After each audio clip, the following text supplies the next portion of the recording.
19. Salmos 19. E eu gostaria de ler junto com a amada igreja, e depois nós iremos entender o que Deus tem a nos falar nesta noite. Vamos ler juntos? Os céus proclamam a glória de Deus, e o firmamento anuncia as obras das suas mãos. Um dia discursa a outro dia, e uma noite revela conhecimento a outra noite.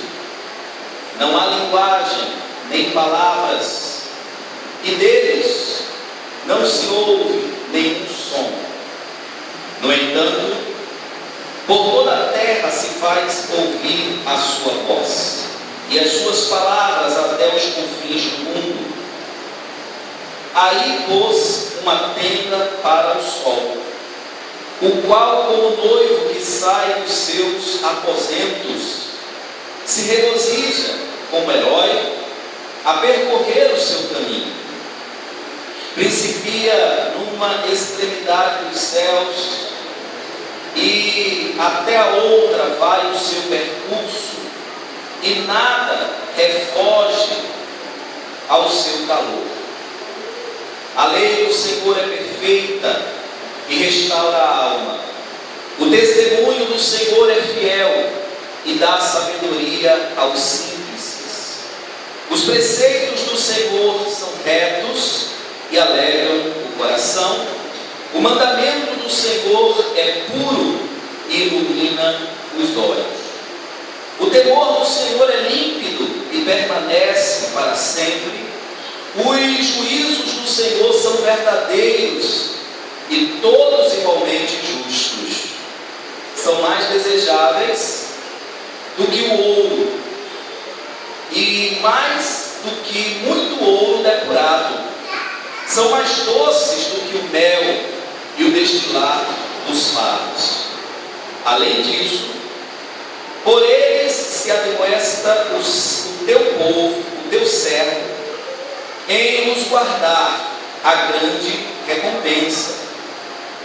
Quem há que possa discernir as suas próprias faltas? Absolve-lhe das que lhe são ocultas. Também da soberba guarda o teu servo, que ela não me domine. Então serei irrepreensível e ficarei livre da grande transgressão. As palavras dos meus lábios e o meditar do meu coração sejam agradáveis na tua presença, Senhor, rocha minha e redentor meu. Amém?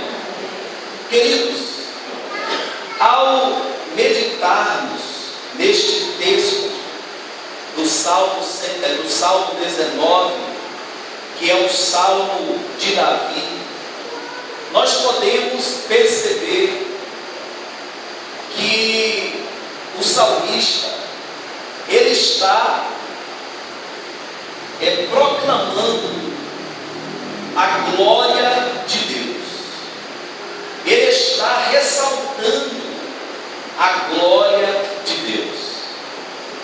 E ele começa então contemplando a glória de Deus, observando a natureza. Do versículo 1 até o versículo 6, ele está falando como a natureza revela a grandeza de Deus, a glória de Deus, o Deus Criador. Ele vai falar que os céus, ele vai falar que os céus, ele vai falar que o sol falam da glória de Deus. Como está escrito, os céus proclamam a glória de Deus, o firmamento anuncia as obras das suas mãos. E como isso é visto, ou como isto é percebido? Silenciosamente. Observe que tudo na natureza acontece de uma forma natural e de uma forma silenciosa. Por exemplo, o nascer de uma flor. Por exemplo, os frutos que aparecem nas árvores. O pôr do sol, o nascer do sol. O dia, a noite. A natureza toda, ela segue o seu curso, ou ela segue a sua programação de uma forma silenciosa, mas de uma forma magnífica, de uma forma completamente maravilhosa. Não tem coisa mais maravilhosa do que você ver a grandeza de Deus através da sua criação.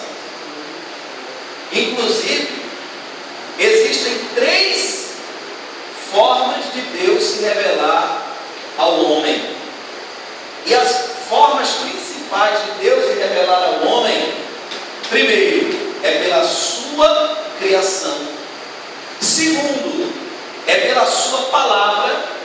E terceiro, é quando ele decide se revelar ao homem de uma forma sobrenatural. Quando ele decide, então, de uma forma sobrenatural, se revelar ao homem. Mas de uma forma natural, a natureza, ela já está aí mostrando a glória de Deus, mostrando a grandeza de Deus. Se uma pessoa, por exemplo, ela não quiser conhecer Deus através da Bíblia, pelo menos ela há de admitir que tudo que existe de forma tão inteligente, de forma tão orquestrada, harmoniosa, que é a natureza, só pode ter sido criado por alguém poderoso, por alguém organizado e por alguém muito sábio.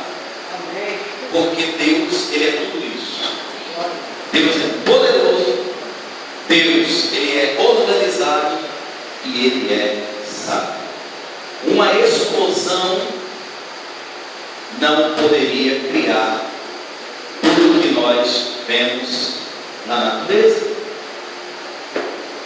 Até na matemática, se você calcular nada vezes nada, o resultado é o quê? Nada. Então, se tudo que nós vemos, se tudo que existe viesse do nada, então não seria nada. Inclusive nós não seríamos nada, porque nada vezes nada é igual a nada. Então a natureza revela a glória de Deus. E ele vai falar do versículo 1 ao versículo 6 exatamente sobre isso. Os céus proclamam a glória de Deus, o firmamento as obras das suas mãos, um dia que expulsa outro dia, uma noite revela conhecimento a outra noite, não há linguagem nem palavras, e deles não se ouve nenhum som. Observe que é tudo silencioso. No entanto, por toda a terra se faz ouvir a sua voz, e as suas palavras até os confins do mundo. Aí pôs uma tenda para o sol, o qual, como noivo que sai dos seus aposentos, se regozija como herói a percorrer o seu caminho. Principia numa extremidade dos céus, até a outra vai o seu percurso, e nada refoge ao seu calor. A partir do versículo 7, o salmista ele vai agora falar da glória de Deus, mas usando uma outra visão. Ele vai falar da grandeza de Deus usando a visão bíblica. Ele vai falar da palavra, ele vai falar da lei, que é para nós cristãos cristãos a nossa regra de fé e prática. A vida do cristão, ela não é guiada, ela não é orientada, ela não é comandada por pensamentos humanos, doutrinas humanas, filosofias, mas a nossa regra de fé e prática é a palavra de Deus. E aí o salmista, ele vai falar sobre essa segunda revelação, que é mais profunda, que é a palavra. E ele vai falar a partir do versículo 7. E ele vai fazer um trocadilho. O que a palavra é e o efeito que ela causa. Veja aí o versículo 7. A lei do Senhor, ela é perfeita. Então, se ela é perfeita, nela não existe o quê? Falha. Se é perfeita, não existe erro. E por ela ser perfeita, o que é que ela faz no homem? A lei do Senhor é perfeita e faz o quê? E restaura a alma. Sabemos, amados, que a depressão é o mal do século. E o que é a depressão, senão a alma do homem ferida, enferma, angustiada, triste, amargurada, oprimida. Mas a palavra de Deus, a Bíblia fala que ela restaura a alma. Ela cura as feridas que os médicos não veem. Ela sara aquela ferida invisível que está no mais íntimo do homem, que alguém pode olhar para você e dizer: você não tem nada, você não tem problema nenhum. E talvez você esteja dizendo: não, mas aqui dentro está uma dor tremenda. Meu marido não sabe, meu filho não sabe, meu vizinho não sabe, na igreja ninguém sabe, mas eu sei o que eu estou passando aqui dentro. Eu não falo para ninguém, eu não conto para ninguém, porque se eu vou falar ninguém vai entender, vão me julgar, vão me criticar. Mas você está ferido na alma. Essa dor é uma dor invisível. Não vai sair um exame, não vai sair uma ressonância magnética, não vai sair um raio-x, não vai sair num exame de laboratório. Mas se a alma está ferida, se a alma está cansada, se a alma está triste, se a alma está abatida, essa dor é uma dor invisível, mas que Deus consegue ver. Glória a Deus. E o remédio é a palavra que é perfeita. Eu não sou perfeito, nenhum daqueles homens que estão ali são perfeitos. A igreja, como instituição, também não é perfeita, mas o dono dela é perfeito. E a sua lei é perfeita. E a palavra diz que por ela ser perfeita, ela restaura a alma. Então, o salmista vai continuar dizendo o que a palavra é e o que ela faz. Primeiro, é perfeita e restaura a alma. Segundo, o seu testemunho é fiel. Se é fiel, então é confiável. Eu posso acreditar nessa palavra, pastor? Pode. Por quê? Ela é fiel. A pior coisa é quando alguém não é fiel. Porque mesmo que você perdoe o infiel, você pode ainda ficar com aquele pé atrás. Será que fulano vai aprontar de novo? Perdoei, dei uma oportunidade, mas será que ele vai aprontar de novo? Porque o caráter dele é duvidoso. Mas com Deus não tem esse questionamento. Está escrito que o testemunho de Deus é fiel. Se é fiel, é confiável. E se é confiável, qual é o resultado que ela causa no homem? O que é que está escrito aí? Dá sabedoria aos simples.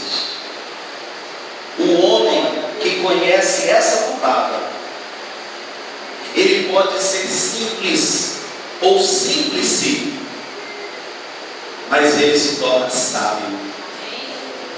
Deus faz homens simples se tornarem sábios quando estes buscam aprender com a palavra do Senhor. Você pode ser na sua família um pato feio. Você pode ser na sua família aquela pessoa que ninguém dá nada, que ninguém nunca acreditou em você, que alguém disse, não tem jeito, não vai dar para nada que preste. Mas uma vez, conhecendo esse testemunho que é fiel e é digno de confiança, ele pega o mais simples, ou o mais desprezado, ou o mais rejeitado, e ele faz dele sábio. E se você olhar na história da Bíblia, você vai ver que Deus pegou pessoas simples, ou pessoas que ninguém acreditava, e Deus exaltou. O próprio Davi, por exemplo, o próprio José, que foi vendido pelos seus irmãos, que foi desprezado pelos seus irmãos, e exaltou. O próprio Gideão, que ele disse, quem sou eu que vim da família mais pobre, da região mais pobre de Manassés, que era o lugar menor que havia ali na sua região, e Deus o escolhe então para ser um grande juiz de Israel. Então, a palavra do Senhor primeiro restaura a alma e faz o simples se tornar sábio. Você pode nunca ter cursado uma faculdade, uma universidade, e ser sábio. Não que você deva desprezar os estudos. O homem de Deus, ele tem que estudar, principalmente a palavra do Senhor. Amém. Principalmente a palavra do Senhor. É um erro.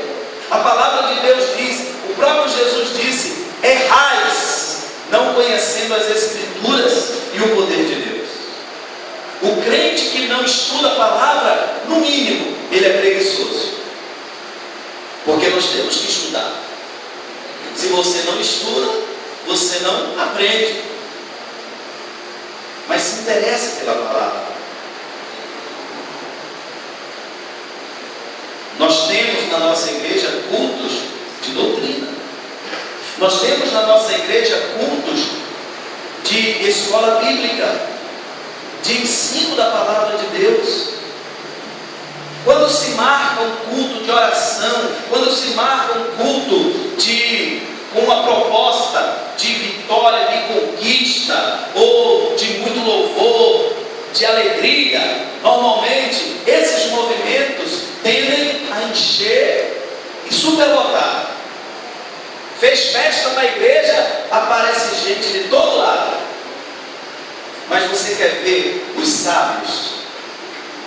Os mais interessados são aqueles que procuram aprender da palavra de Deus. Porque a palavra do Senhor, ela é digna de confiança, ela é fiel e ela dá sabedoria aos simples. Você, mãe, com a palavra, você vai ter como educar seus filhos.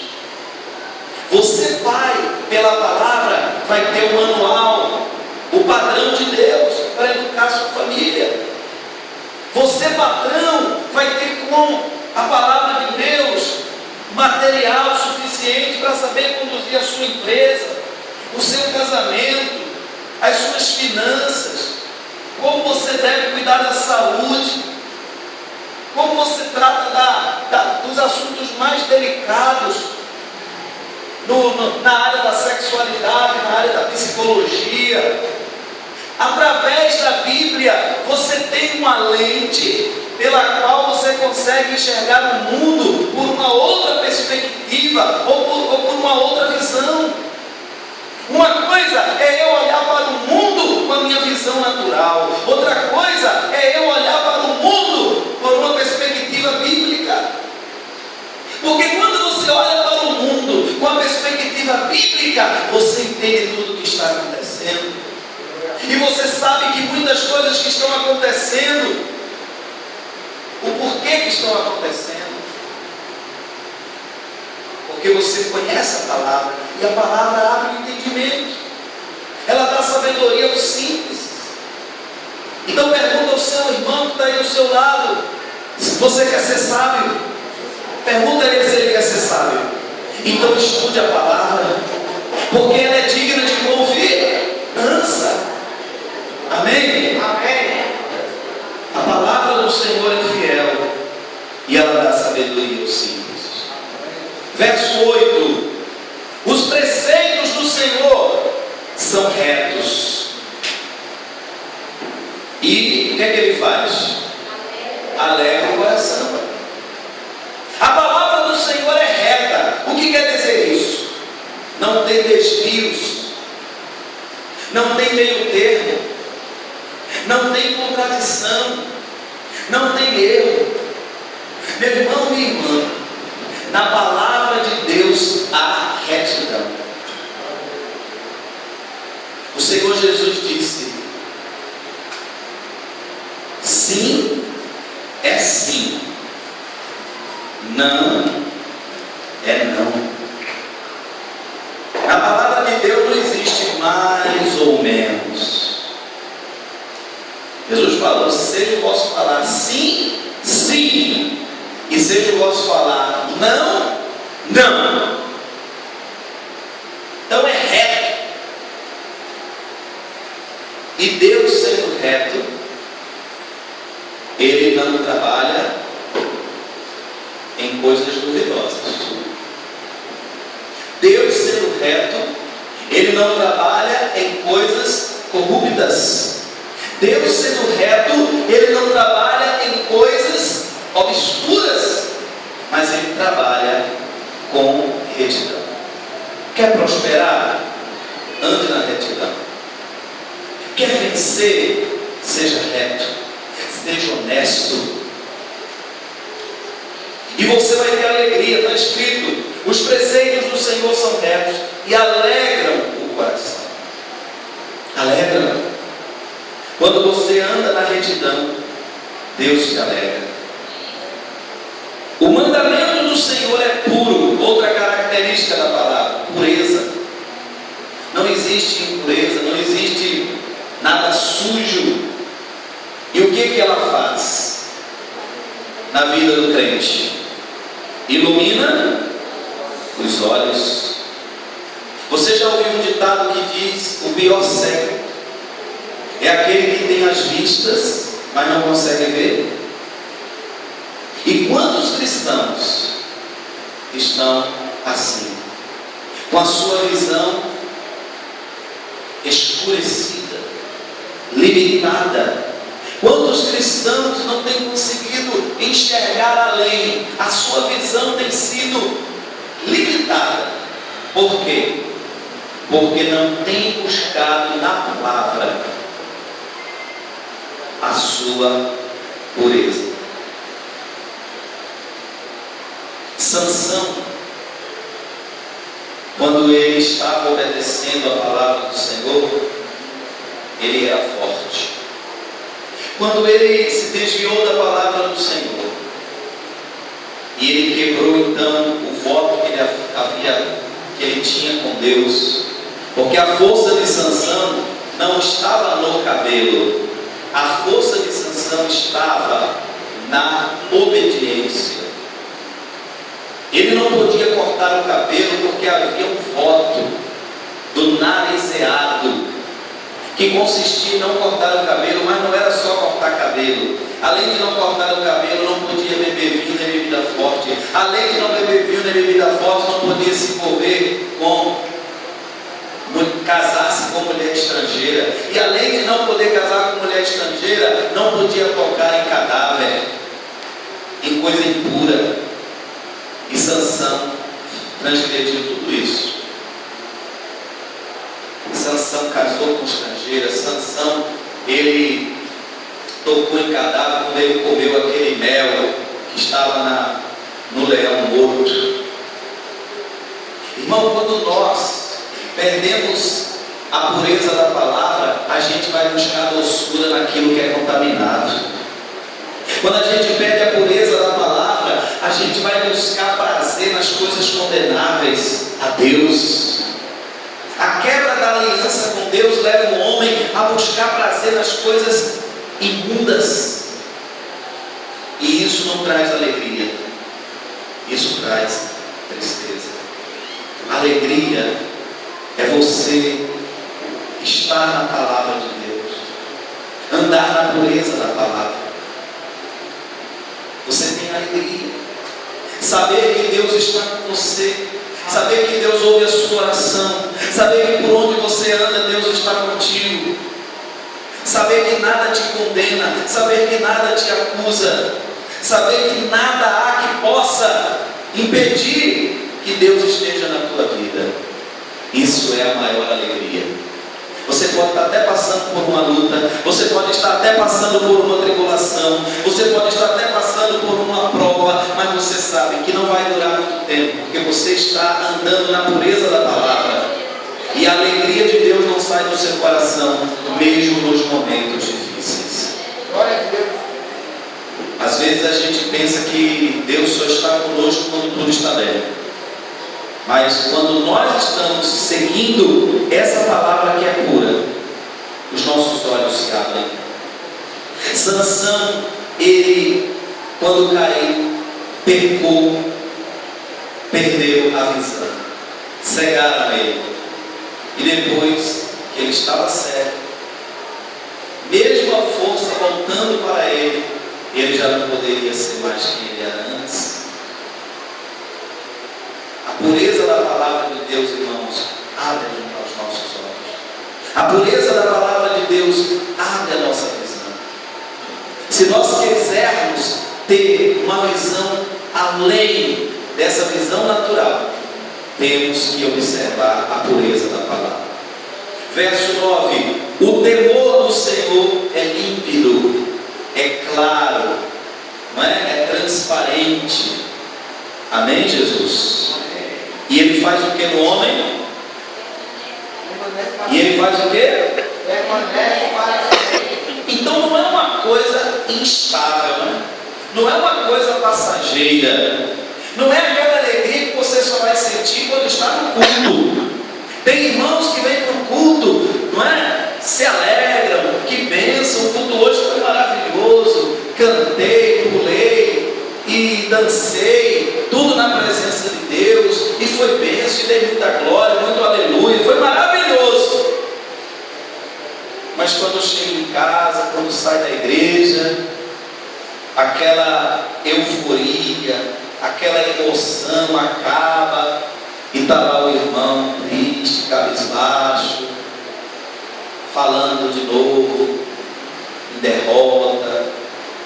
Mas aqui está dizendo, irmãos, que o temor de Deus, ele é límpido, é claro, é transparente, e ele permanece para sempre. Deus não está conosco só um momento. Deus não está conosco só durante o tempo do culto. Deus está conosco todos os dias até a consumação dos séculos. Ele permanece. Você vai para casa, Deus vai com você. Quando você vier no próximo culto, Deus está com você também. Às vezes nós dizemos: vou para a igreja me encontrar com Deus. Isso é uma maneira, um vício de linguagem. Isso é uma força de expressão, porque Deus está em toda parte. Se você está em casa, Deus está lá. Se você está na igreja, Ele está também. A mesma presença que está aqui de Deus está na sua casa, está no seu trabalho, onde você estiver. Esteja você no ônibus, esteja você na faculdade, esteja você onde estiver, a presença de Deus está com você. Porque a Bíblia diz que Ele permanece conosco para sempre.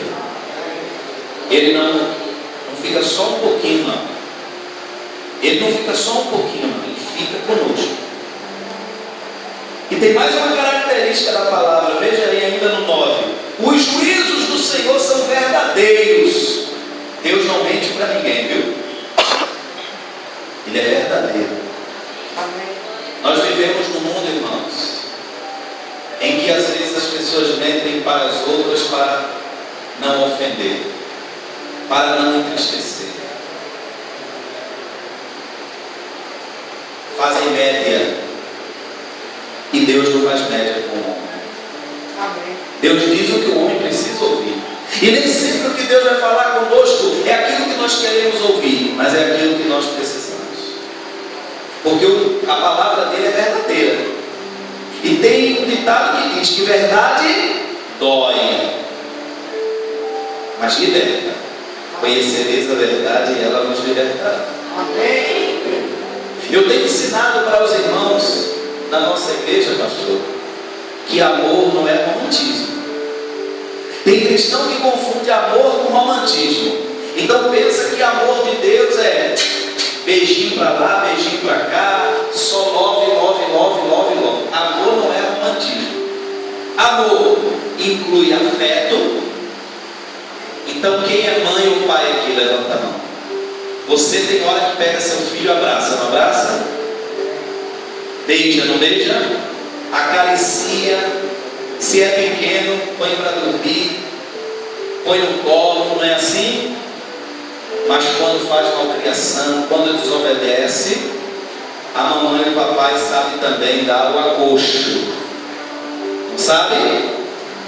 Porque a sua relação com o seu filho é verdadeira.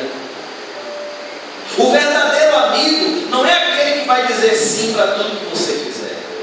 Mesmo vendo você indo para o buraco, está dizendo, é isso mesmo, vai lá. O verdadeiro amigo, ele até discute com você, sabia? Eu tenho amigos, irmãos, que eles até discutem comigo quando eu faço alguma coisa que não está certo. Porque nenhum de nós somos donos da verdade. E o verdadeiro amigo, se você está indo para o buraco, ele vai dizer, rapaz, acorda, tu vai cair naquele buraco, irmão. O que é que deu na tua cabeça? Desperta! E você não vai ficar com raiva daquela pessoa, porque você sabe que aquela crítica, ela é construtiva. Mas tem gente que tudo que você faz, vai lá, vai em frente, vai lá. E aí, quando a pessoa cai, essa mesma pessoa que disse vai lá, vai em frente, ela vai dizer, eu já sabia que aquilo iria acontecer. Eu já imaginava que fulano ia cair. Mas por que não orientou, não aconselhou, não ajudou? Não deu uma palavra, não orou? Porque o homem, para fazer média, muitas das vezes ele não é verdadeiro. Mas Deus não. Deus ele nos trata com amor. E amor envolve afeto, beijo, abraço, carinho, mas envolve também repreensão, correção. A palavra mais apropriada é essa, correção. Deus corrige, Deus disciplina aqueles a quem Ele ama. Mas qual é o efeito dessa verdade na vida do homem? Os juízos do Senhor são verdadeiros e todos igualmente justos.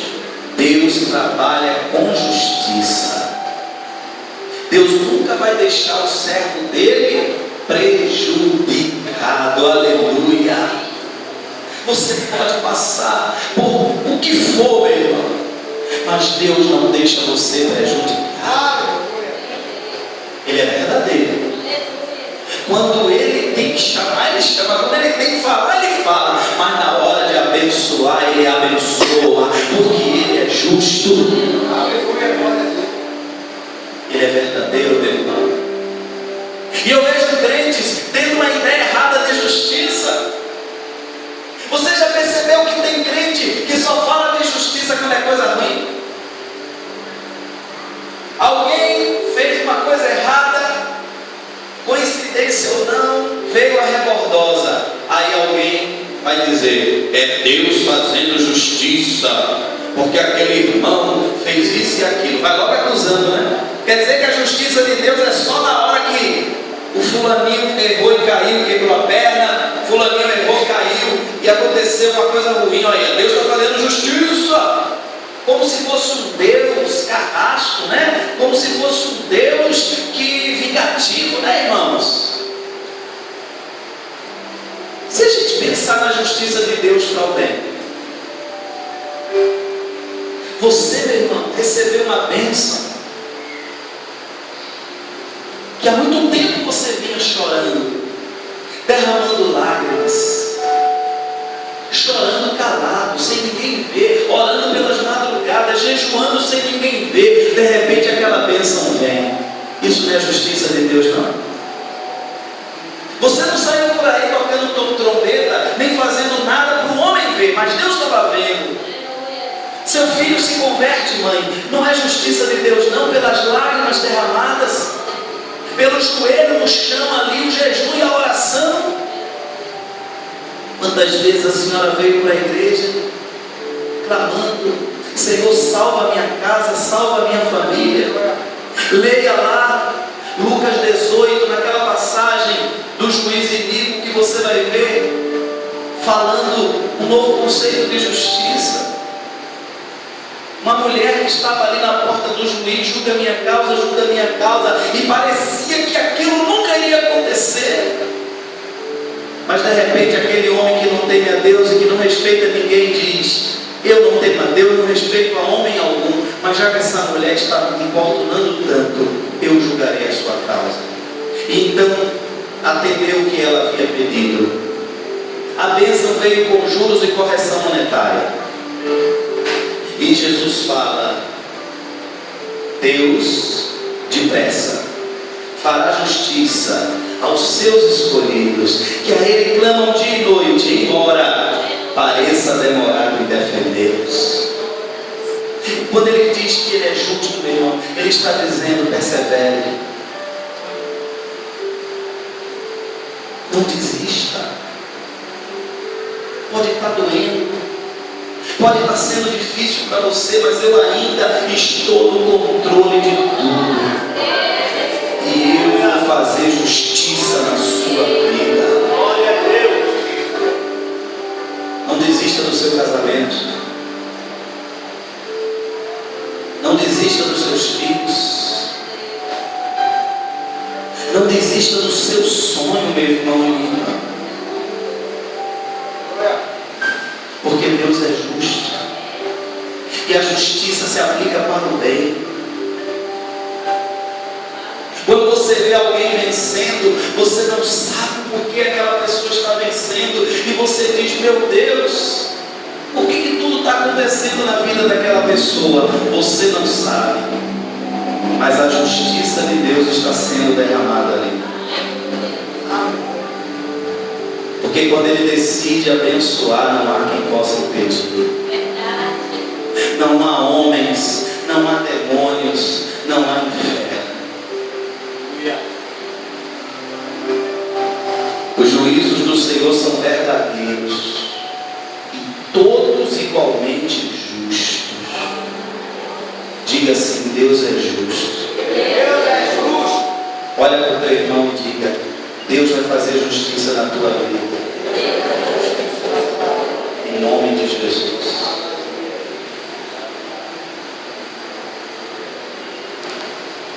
E ele continua dizendo: são mais desejáveis. O que é mais desejável? A palavra. Ele falou da criação, ele falou da palavra, da causa e do efeito, das características e dos resultados. E agora ele vai dizer como ele anseia pela palavra.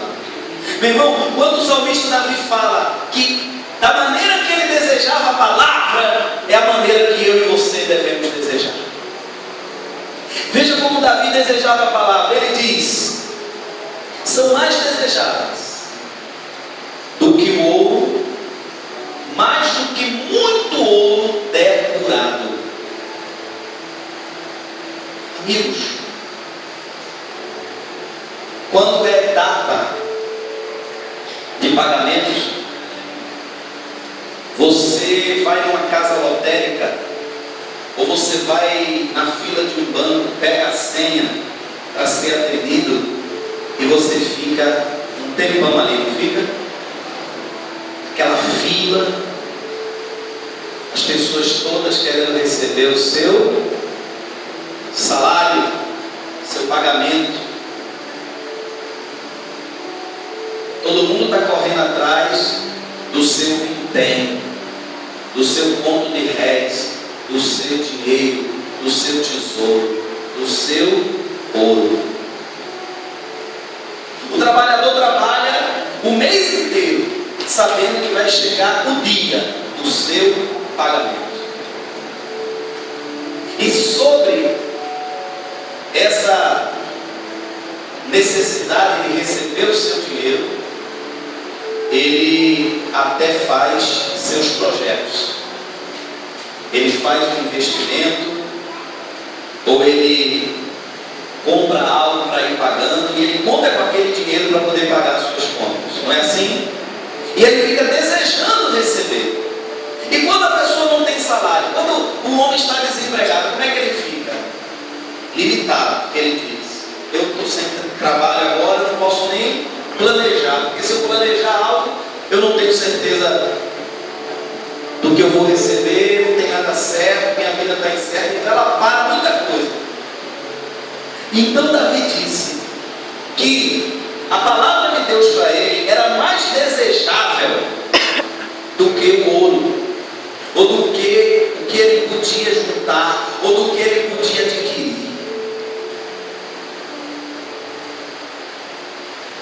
Você deseja adquirir alguma coisa, não deseja? Eu desejo.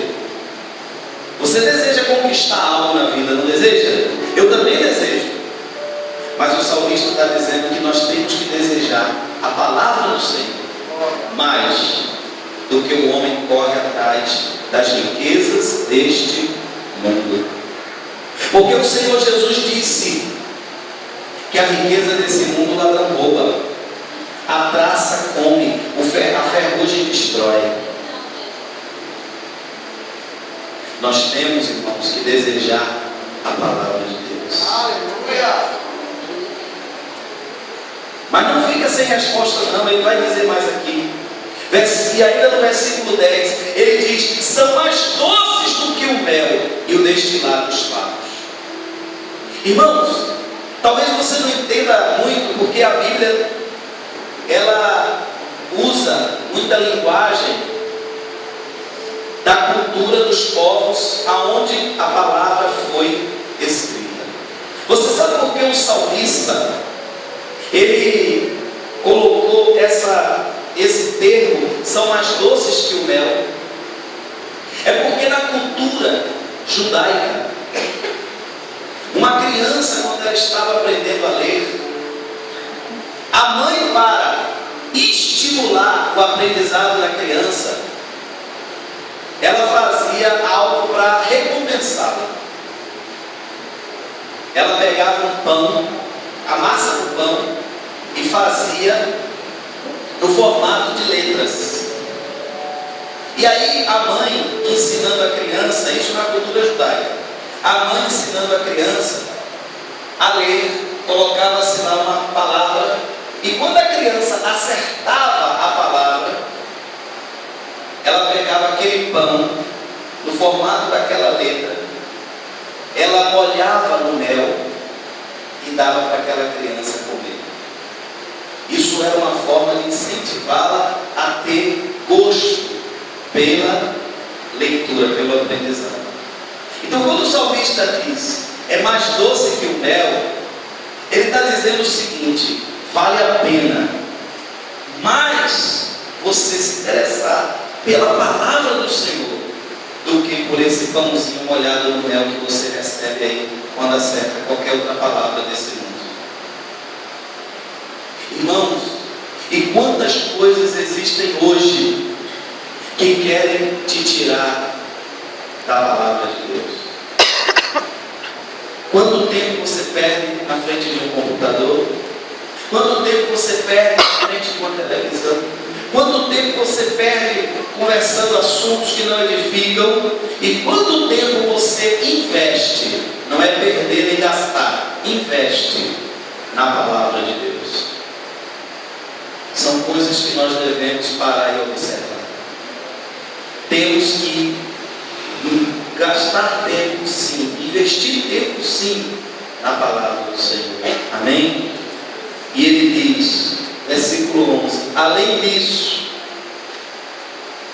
por esses mandamentos, por essas palavras, por esses testemunhos, se admoesta o teu servo em os guardar, há grande recompensa. Veja, meus irmãos, que vale a pena nós guardarmos essa palavra, porque grande recompensa Deus dará. Aquele que guarda, aquele